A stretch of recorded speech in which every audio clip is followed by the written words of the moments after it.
పిఠాపురం ఏలేరు ఆయకట్టు రైతులను ఎండగట్టి 2 టీఎంసీల ఏలేరు నీటిని తాండవ కాలువకు తరలించడం దారుణమని వైసీపీకి చెందిన ప్రజాప్రతినిధులు రైతులను నెట్టేట ముంచారని తెలుగుదేశం పార్టీ రాష్ట్ర అధికార ప్రతినిధి పిఠాపురం మాజీ ఎమ్మెల్యే వర్మ దుయ్యబట్టారు. యూకొత్తపల్లి మండలం గోర్స గ్రామంలో మాజీ ఎమ్మెల్యే వర్మ ఎన్నికల ప్రచారాన్ని నిర్వహించారు.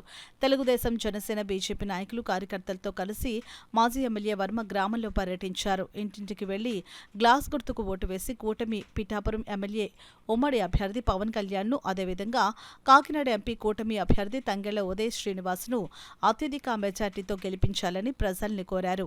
ఈ సందర్భంగా మాజీ ఎమ్మెల్యే వర్మ మీడియాతో మాట్లాడారు.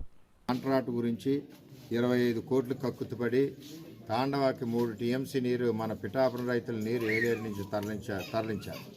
ఇవన్నీ నిలదీసి అడగవలసిన బాధ్యత ఉంది. అన్నిటికంటే ముఖ్యంగా 5 ఏళ్ళలో గీత గారు కనపడ్డారండి ఎవరికన్నా? ఈవేళ మన ఓట్లు ఉన్నాయన్న దృష్టితో ఎలక్షన్లో నిలబడ్డాం కదా అని చెప్పి ఆవిడ వచ్చి పలకరిస్తుంది. అది బాగా గుర్తు చేసుకోవాలి. రైతులు పంటలు మునిగిపోతే కనపడలేదు, పొలాలు ఎండిపోతే కనపడలేదు, ప్రజలు కరోనాతో చచ్చిపోతుంటే కనపడలేదు, మందులు లేక హాస్పిటల్లో ఉన్నా కనపడలేదు, కిట్లు లేకపోయినా కనపడలేదు. ఎప్పుడు కూడా వర్మే కనపడ్డాడు. 1,50,000 మాస్కులు ఇచ్చాం, ఇమ్యూనిటీ ఫుడ్ ఇచ్చాం, వైద్యాలు చేయించాం, ప్రాణాలు తెగించి కరోనా సమయంలో తిరిగాం. ఈవేళ ఆవిడ ఓటుకి ఎందుకు వస్తుందో అర్థం చేసుకోండి.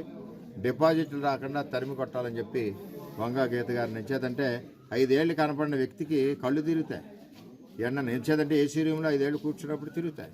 అంచేత ఇంకో 5 ఏళ్ళు కష్టపడి పనిచేస్తే కళ్ళు తిరగడం కానీ, ఎండను పడిపోవడం కానీ, ఇటువంటి ఆరోగ్య సమస్యలు ఏవి రావు. అంచేత ప్రజల్లో తిరగడం ఓడిపోతారు. ఎలాగన్నా ఓడిపోయిన కాడి నుంచి అన్నా మీరు అలవాటు చేసుకుంటే 2009 అన్నా ఏమన్నా అవకాశం వచ్చే